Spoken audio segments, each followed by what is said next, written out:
Hello বন্ধুরা, good morning, welcome back to my channel. সবাই কেমন আছো? ভালো আছো? আমি কিন্তু বন্ধুরা একদমই ভালো নেই, তবুও তোমাদের জন্য প্রতিদিনের মতো আজও চলে এসেছি ডেলি ব্লগ ভিডিও নিয়ে। তোমরা অবশ্য আমার গলা শুনে বুঝতে পারছো আমার কী অবস্থা হয়েছে। পুরো কলকাতা থেকে এসে সেখান থেকে পুরো অসুস্থ হয়ে পড়েছে, প্রচণ্ড জ্বর আর শরীরটা খুবই খারাপ। তো দেখো, যত দিন যাচ্ছে তত কিন্তু কলকাতা উন্নতি হয়ে যাচ্ছে। দেখো আমরা কোথার থেকে যাচ্ছি, পুরো মাটির তলা থেকে যাচ্ছি আমরা। সত্যি এটা যে কী বলবো আমি বুঝতে পারছি না। যেন মনে হচ্ছে পাতাল ট্রেন করে চলছি এরকম। তো দেখো কতটা উঁচু, সেই ধাপে ভেঙে মেন রোডে উঠবো। তো মেন রোডে এত গাড়ি যাতায়াত করছিল, যার জন্য আমরা যেতে পারছিলাম না, তার জন্য আমরা ভেতর দিয়ে এসেছি পুরো মাটির তলা দিয়ে। দেখো, আর এবারে এখান থেকে আমরা উঠছি কিন্তু মেন রোডে। তো তোমরা তো জানো, তোমাদের দাদাভাইকে নিয়ে গিয়েছিলাম আমরা ডাক্তার দেখাতে, আর সেখান থেকে ট্রফিক্যাল থেকে ডাক্তার দেখিয়ে কিন্তু চলে গিয়েছিলাম তোমাদের দাদাভাইয়ের বোনের বাড়িতে। সেখান থেকে বাড়ি ফেরার সময় এটা। তো আমরা সেখান থেকে বাড়ি ফিরছিলাম, আর দেখো কলকাতা শহর বলে কথা ভাই, উঁচু উঁচু বিল্ডিং তো থাকবেই। দেখো চারিদিকে উঁচু উঁচু বিল্ডিং, আর কি সুন্দর। তবে বন্ধুরা, আমি হাজারো বার কলকাতা শহর ঘুরেছি, দেখেছি।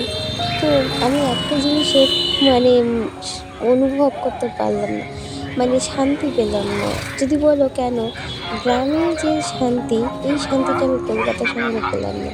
সত্যি আমার গ্রামের সৌন্দর্য, পাখিদের কলরব, এই হাওয়া আর এই মাঠা শস্য, এই সবগুলো দেখে বা এই গ্রামের শান্ত পরিবেশটা আমার ভীষণই ভালো লাগে। কিন্তু কলকাতা শহরে এই পরিবেশটা যেন আমার কাছে কেমন একটা যেন লাগলো। অনেকের অবশ্য ভালো লাগে আমি জানি, কিন্তু আমার কিন্তু এক বিন্দুও ভালো লাগে না। সারাক্ষণ জ্যাম আর জ্যাম, আর কলকাতা শহরে গেলেই শুধু ছুটতে হবে, এই গাড়ি ধরো, ওই গাড়ি ধরতে হবে, এই করতে হবে। তো এরকম একটা বিষয়। তো দেখো, গল্পে গল্পে কিন্তু আমরা অনেকটাই চলে এসেছি। তো তোমাদেরকে একটাই কথা বলবো, তোমরা যারা কলকাতা শহরে থাকো, একবার হলেও আমাদের সুন্দরবন মাটিতে চলে এসো। আমাদের সুন্দরবনের সুন্দর গ্রামগুলো একটু ঘুরে দেখো, আশা করি তোমাদের ভালো লাগবে। খুব শান্তিপ্রিয় জায়গা আর খুবই মনোরম দৃশ্য, সব কিছু মিলে খুব সুন্দর একটা সৌন্দর্য আছে গ্রামে। আর গ্রামের শান্তিটাই কিন্তু একটু আলাদা। তো দেখো, গল্পে গল্পে দেখতেই পাচ্ছ, ট্রেন থেকে কিন্তু নেমে গেছি, এবারে আমাদের বাস ধরতে হবে। কিন্তু যেহেতু আমরা অনেকটা সকালে বেরিয়েছি, এত এত পরিমাণে খিদে পেয়ে গেছে যে আর হাঁটতেও মন চাইছে না। তো এখানে স্টেশন থেকে খেয়ে নেবো ভাবলাম, না, স্টেশন থেকে আর খাওয়া যাবে না। এখানে এত লোকের জমায়েত, এত ভিড় যে এখানে দাঁড়িয়ে যে খাবো সেরকম কোনো পজিশন বুঝতে পারছি না। ধাক্কা টাক্কা লেগে কোথায় কী পড়ে যাবে তারও ঠিক নেই। তো আমরা দেখো, ট্রেন থেকে নেমে কিন্তু আমাদের অনেকটা পরিমাণে কিন্তু হাঁটতে হয়, দেখেছো, বাস ধরতে গেলে। তো সেই থেকে হেঁটেই চলেছি, তোমরা দেখতেই পাচ্ছ। আর শুধু কিন্তু আমরা না, সাথে অনেকেই আছে। তো দেখো, ভিডিওতে ভয়েস দিতে আমার প্রচণ্ড কষ্ট হচ্ছে, তোমরা তো আমার গলা শুনে বুঝতেই পারছো। তো তবুও না, তোমরা আমার জন্য অপেক্ষা করো, আর তোমাদের এই ভালোবাসায়, তোমাদের আশীর্বাদে, তোমাদের এই স্নেহে আমি অনেক তাড়াতাড়ি আরও সুস্থ হয়ে উঠবো, আরও ভালো হয়ে উঠবো। তো তারপরে দেখো, গল্পে গল্পে কিন্তু চলে এসেছি অনেকটা পথ। আর এখান থেকে গিয়ে কিন্তু আমরা আগে কিছু একটু খেয়ে নেবো। তো এই দেখো এখানে কি কি রাখা আছে, মিষ্টি। আমরা এখানে চলে এসেছিলাম এই রেস্টুরেন্টটায়, এখান থেকে কিছু খাবো বলে চলে এসেছিলাম, কিন্তু এখানে এসে দেখছি পুরোপুরি সবাই বসে আছে, সবাই খাওয়া দাওয়া করছে, এখানে কোনো সিট খালি ছিল না। তো সেই জন্য আমরা আর এখানে ঢুকলাম না, এখান থেকে বেরিয়ে গেলাম। আর দেখো, সারাক্ষণ শুধু গাড়ি যাতায়াত, সারাক্ষণ শুধু এদিক ওদিক সেদিক, পথে একটু যে চলাফেরা করবো শান্তিতে, সেরকম কোনো ব্যাপার না। সারাক্ষণ গাড়ি ঘোড়া যাতায়াত, আর কানের কাছে বাঁশিগুলো এমনভাবে বাজছে যেন মনে হচ্ছে বাপরে বাপ, গায়ের উপর চলে আসবে। আর যেতে যেতে দেখো কত দোকানপাট, শুধু কিনে পারলে হয়, তোমাদের যা যেটা খুশি ইচ্ছা সেটা কিন্তু তোমরা এখান থেকে নিয়ে নিতে পারো। সব রকমের দোকানপাট কিন্তু একের পর একের পর এক। তো আমাদের কলকাতা শহর ঘুরে আসা হয়ে গেল, তোমাদের দাদাভাইয়ের তো ডাক্তার দেখানো হয়ে গেল, আবারও এখন সময় চলে আসবে। আর সত্যি কথা বলতে বন্ধুরা, তোমরা আমার লাইভে এসে, আমি দুদিন লাইভে আসতে পারিনি, ভিডিও করতে পারিনি, তার জন্য তোমরা আমাকে অনেক অনেক কমেন্ট করেছো, অনেক অনেক ধন্যবাদ। তোমরা এইভাবে আমাকে মিস করবে আমি সত্যিই ভাবিনি।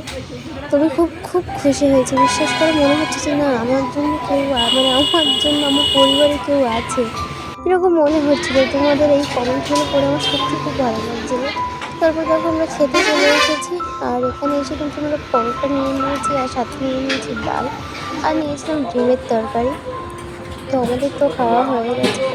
তো এখানে দেখো এবার হাঁটুতে যেতে হবে, আর ওখানে হলো মানে পয়সা পেমেন্ট করার জায়গা। তো সেই জন্য আমাদের খাওয়া কমপ্লিট। তারপরে দেখো বাড়িতে যেহেতু যাচ্ছি, মেয়েদের এই যে সংসার জীবন, একটা জীবন সংসারে কী লাগবে না লাগবে বাড়ি ফেরার পথে তো একটু দিতেই হবে।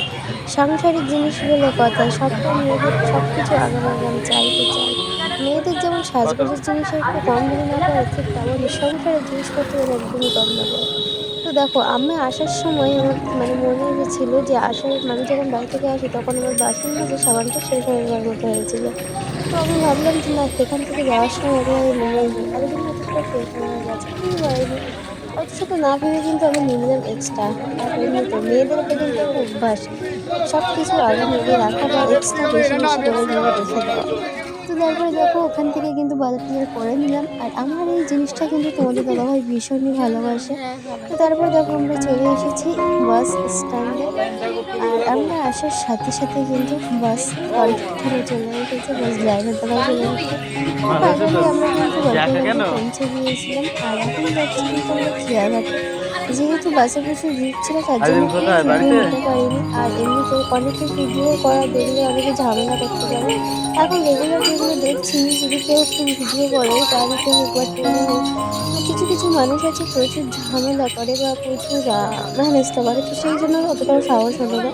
তো সেই জন্য আমরা বাসের ভিতরে কোনো ভিডিও ক্লিপ নিতে পারিনি। তো তারপরে দেখো চলে আসলাম সুন্দরবনের নদী পার হতে। এটা ছিল আমাদের সুন্দরবনের বড় নদী। এই যে দেখো, আর গ্রাম থেকে শহরে যেতে কিন্তু কিন্তু অনেকটা ট্রাভেল করতে হয়, অনেকটা দূর। আর দেখো একটা না প্রায় দুটো দুটো নদী কিন্তু পার হতে হয়, আর দুটো নদী কিন্তু ভীষণ বড় বড় নদী তোমরা দেখতে পাচ্ছ। আর এই বোটে আমরা কত কত মানুষ আছি, অনেক অনেক মানুষ কিন্তু যাচ্ছে। তো একটা দিকে বাঁচা যে এখন নদীতে কোনো ঢেউ নেই। তো দেখো গল্পে গল্পে কিন্তু আমরা নদীটা পার হয়ে গেলাম, আর তোমরা দেখতেই পেলে আমরা কত বড় নদী পার হয়ে গিয়েছি। আর এই আমরা চলে আসলাম এপারে। আর এপারে এসে দেখো এখান থেকে কিন্তু আবারও আমাদের গাড়ি ধরতে হবে, আর গাড়ি ধরে কিন্তু তারপর আবারও একটা নদী পার হতে হবে, নদী পার হয়ে আবার মানে গাড়ি ধরতে হবে, ধরে তারপরে আমাদের বাড়ি। তার মানে বুঝতে পারছো পুরো দুটো দুটো নদী পার হতে হবে তারপর, মানে অনেকটা পথ বন্ধুরা। তো এখান থেকে প্রায় অনেকটা আমাদের হাঁটতে হয়, প্রায় মানে 30-40 মিনিটের মতো এখান থেকে হাঁটতে হবে, যেটা তারপরে কিন্তু বাড়ি। মানে খেয়া পার হয়েও কিন্তু 30-40 মিনিট হাঁটতে হবে, তারপরে কিন্তু বাড়ি।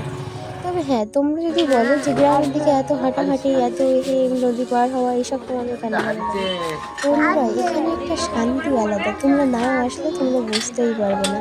এই হাঁটার ভিতরেও একটা শান্তি আছে, আর এই নদী পার হওয়ার ভেতরেও কিন্তু একটা আনন্দ আছে, আর অন্যরকম একটা অনুভূতি আছে, সুন্দর সৌন্দর্য একদম। তো দেখো তারপরে আমরা চলে এসেছি এখানে কিন্তু দোকানে কিছু জিনিসপত্র নেওয়ার জন্য। তো তারপরে আমার খুব গরমও লেগেছিলো, তো ভাবলাম একটু আইসক্রিম খেয়ে নেবো, তো তার জন্য আমি একটু আইসক্রিম নিয়ে নিলাম এখানে দেখো। তারপর দেখছি সামনে গাড়িও রেডি আছে, তো এবার আমরা চলে যাবো। তো বন্ধুরা আমি ভিডিওটা এবার চলে যাচ্ছি এখানে।